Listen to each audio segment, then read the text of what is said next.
Shalom, gloire à Jésus-Christ, que le nom du Seigneur soit béni, que le nom de l'Éternel soit élevé, que le nom du Seigneur soit loué dans le nom puissant de Jésus-Christ. Nous voulons lui dire merci pour l'occasion, l'opportunité qu'il nous donne de nous retrouver ce jour à ses pieds, à sa table, pour partager sa parole ensemble. Qu'il nous donne d'être disposés et de recevoir le meilleur de lui au nom de Jésus-Christ. Bien-aimé, toi qui te connectes à moi, toi qui prends plaisir, toi qui as l'habitude de me suivre, je prie que le Seigneur, par sa grâce et sa faveur, te localise depuis ta position et te bénisse abondamment au nom de Jésus-Christ. Aujourd'hui encore, nous sommes là autour de la parole de Dieu et nous voulons vraiment parler de quelque chose de très important. Vous savez, très souvent, les gens courent derrière les miracles. Les gens vont à l'église espérer un miracle de guérison, un miracle de délivrance, un miracle de déblocage, un miracle de mariage, un miracle d'enfantement, un miracle de travail, un miracle. Alléluia. C'est pourquoi aujourd'hui, ce que nous constatons dans le milieu chrétien, c'est que là où un serviteur de Dieu ou une servante de Dieu est utilisé de façon particulière, de façon charismatique par le Seigneur, ce lieu de culte-là, il est bondé de monde. Alléluia.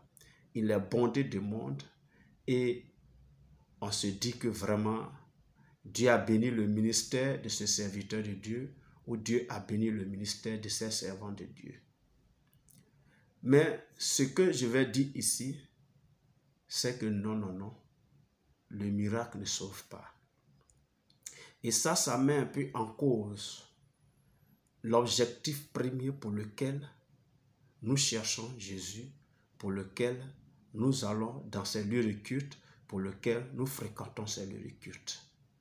Nous sommes constamment à la recherche du miracle. Nous voulons le miracle. Nous espérons le miracle. C'est légitime et c'est même légal puisque Dieu est un Dieu de miracles.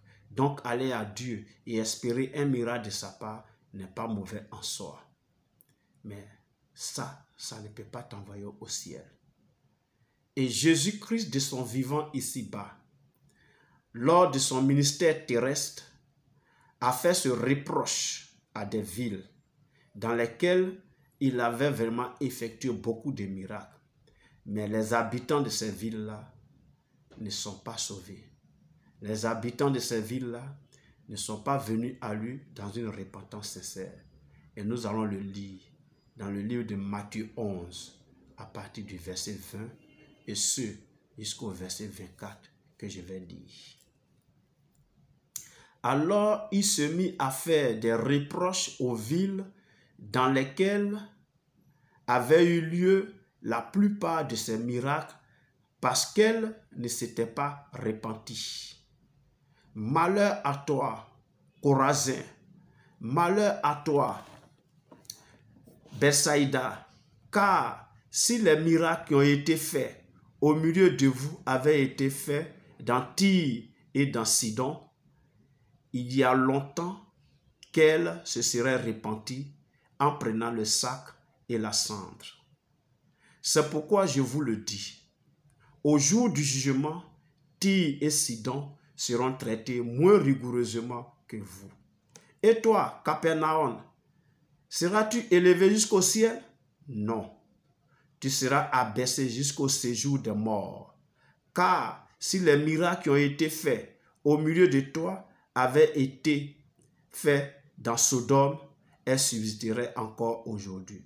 C'est pourquoi je vous le dis, au jour du jugement, le pays de Sodome sera traité moins rigoureusement que toi. Alléluia. Ça se passe de commentaires.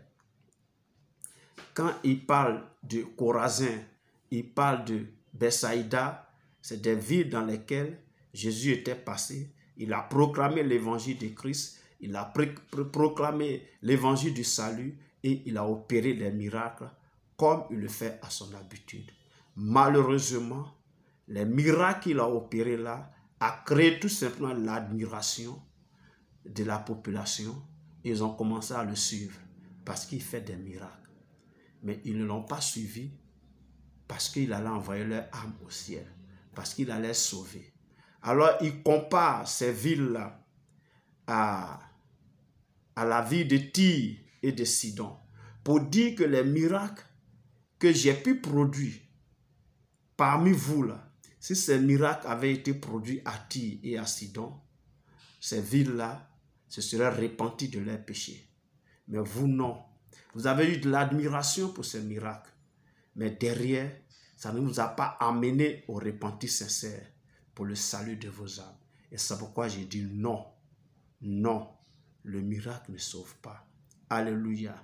Il fait ces mêmes reproches à Capernaum. Alléluia. Et il dit, est-ce que Capernaum, tu penses que tu seras élevé jusqu'au ciel? Et lui-même, il répond non. Pourquoi? Parce que les miracles qui ont été faits au milieu de toi, si ces miracles avaient été faits à Sodome, Sodome existerait encore aujourd'hui. Alléluia. Et il conclut pour dire que au dernier moment, au dernier jour, au jugement dernier, n'est-ce pas, Tyr et Sidon seront traités moins rigoureusement que Chorazin, que Bethsaïda, et que Sodome sera traité moins rigoureusement que Capernaum. Alléluia. Pour vous montrer quoi? Pour vous montrer que le miracle ne sauve pas. Le miracle n'envoie pas au ciel. Le miracle n'a jamais été un passeport, un visa pour le royaume des cieux. Le miracle peut susciter la foi, peut susciter l'admiration, mais le miracle ne sauve pas. Alléluia. Le miracle ne sauve pas. Et Jésus faisait donc à ces villes-là des reproches. Le miracle qu'il a opéré au milieu d'eux n'a rien changé dans leur vie. Ils sont restés les mêmes. Et aujourd'hui, dans nos églises, beaucoup de personnes sont là, fréquentent ces milieux de culte, ces églises, ces lieux de rencontre, de réunions, de prières, tout simplement parce qu'ils sont à la recherche d'un miracle. Alléluia. Mais pas à la recherche du salut de leur vie. Alléluia. Ce que nous devons savoir, c'est que c'est Jésus qui sauve. Amen. Et Jésus est le miracle. Amen. Quand tu donnes ta vie à Jésus, quand tu remets ta vie entre les mains du Seigneur pour qu'il la change, quand tu remets ton cœur entre les mains du Seigneur pour qu'il le transforme, quand tu remets ton âme entre les mains du Seigneur pour qu'il la sauve, alors tu vas remarquer que non, Christ vivra désormais en toi. Et si Christ vit en toi, alors le miracle vit en toi parce que Christ est le miracle. Christ ne donne pas le miracle. Christ n'apporte pas la délivrance. Christ est la délivrance. Donc, pour que tu puisses bénéficier des miracles de Christ, il faut que Christ vive en toi. C'est de ça qu'il est question.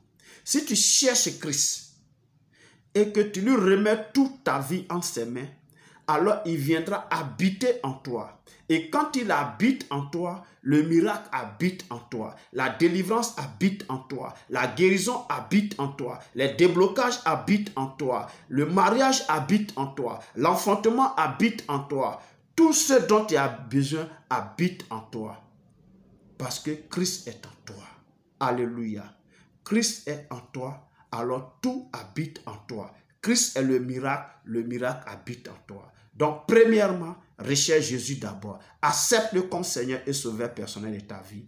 Et le miracle sera ton quotidien dans le nom de Jésus-Christ. Sinon, le miracle seul, il ne sauve pas, bien-aimé. Tu peux être, c'est-à-dire, bénéficiaire d'un miracle pas possible dans ta vie.